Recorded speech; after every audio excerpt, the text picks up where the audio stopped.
Today I'm going to talk to you a little bit about my 1936, well, how about 1947, 36A Concert Grand Conn Cornet. Just bought it a little while ago, and I like it with certain reservations, which I'll tell you about. It was actually copied from a King Master Cornet, which is this guy right there. Turns out this is a 1953 King Master Cornet, and again this is a 1947 Conn. This one is in a lot better cosmetic appearance, but internally both are very good. You can see the slides on this thing are, just primo. They fit perfect. This thing was really done up right. The valves were redone. I hate these valves, but probably take me 5 minutes to put them back together. Get some kind of idea how nice they are. What I don't like about these valves is Conn came up with this harebrained idea of using a guide rod, a slotted cork, and then a top piece that had to slide in a keyway in the valve, and it's really a pain in the neck. But anyway, that's so be it. Like I said, hopefully I'll be able to put it back together. Once you get the slot lined up, it's not too bad. Looks like I got it in a reasonable amount of time. These valves are bottom sprung, which means the springs are down in the bottom, and I won't unscrew these and get that out because that's also another pain in the neck. Right now the valves are really great, but the springs are too strong. I put weaker springs in, but then they don't seem to, they're not fast enough. The King is great. The valve springs are very light, probably half as much to manipulate them. Also, they sit a little bit higher too, which is kind of a pain too. So I don't care for the valves. The horn plays just about as good. It's about 6 ounces heavier, which I don't like. It's just slightly longer, which is neither here nor there. But just in general, I still like the King. But since I paid $550 for it, I better play it once in a while. Just like the King, it has a micrometer tuner here. It's a very fine tuner. You turn it counterclockwise, it pushes the tuning slide out. You turn it clockwise, and then you push the tuning slide back in, and it really gives you a good level of tuning. The King Master, like I said, works the same way, but the King Master is better in that in this one you have to have, I misadjusted this, you have to have the first slide out just a little bit, and this third slide, once it gets warm, it's pretty much okay, but it does need the first slide adjusted. The King does not, and what you do then, of course, a lot of cornets and good trumpets and everything, they have a first finger lever that you use to, actually the lever's over here, you actually use it to get the tone up or down a little bit. It actually moves the first valve slide. Otherwise you just use your lip to get the right frequency, and that's not too hard to do. The other thing I do like about this one, though, it actually has two spit valves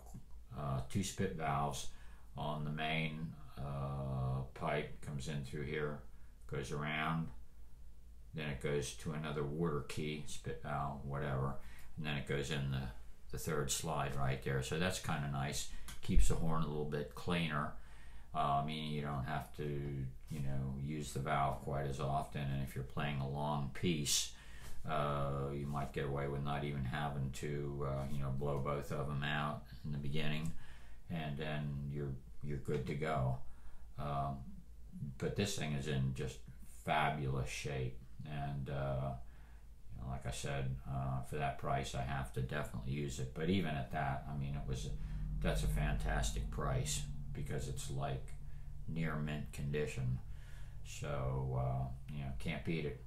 As far as playing it, I'll give you a few notes on it. One thing, this compared to the King, you can really vary the tone quite a bit, and it's pretty loose. The other one is what you would call slotted, and it's right on the key. This thing has a lot of give and take to it, so that can be good and it can be bad depending on what you're trying to do. So there's not much difference there, but tone wise, again, I would say, even though the Conn is supposed to be a bit brighter, meaning just the opposite of dark. If it's dark, it's the sound is more subdued. It's not so brash. But this one is supposed to be darker, but it's actually, I find, a little brighter. So I just play it a little bit, just fool around a little bit.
Definitely enough of that.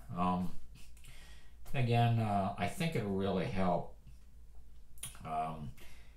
First of all, I didn't do an internal valve alignment on it. That might help a little bit. The other thing is, again, I need to really work on getting lighter springs here, and along with that, I'm not sure if the valves will need a little bit of work yet. Just don't know. But until then, I'm going to stick with the old King Master model there. But anyway, that's it.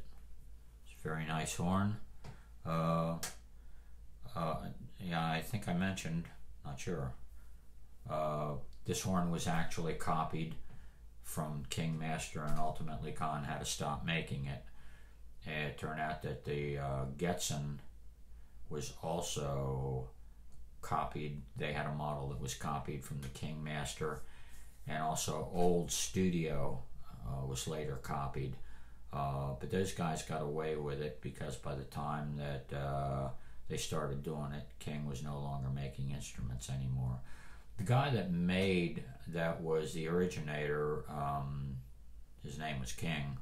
He was fanatic about tone, and supposedly, I'm not sure how and why he used it, but he apparently had the largest tuning fork in the world, but he was kind of a acoustics guy, and he was very, very diligent on getting his horns to play very well, and he did strike it rich with the King Master. There are just so many people that'll tell you it's the best, it's as good as it gets. I have a couple, actually I have three committee cornets, which are reputed to be very, very good also.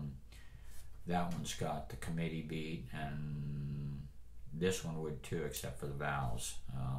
Again, the valves suck. It's just the way it is. Okay, well, there you have it. Hope you learned something, and if you didn't, you wasted a few minutes of your time.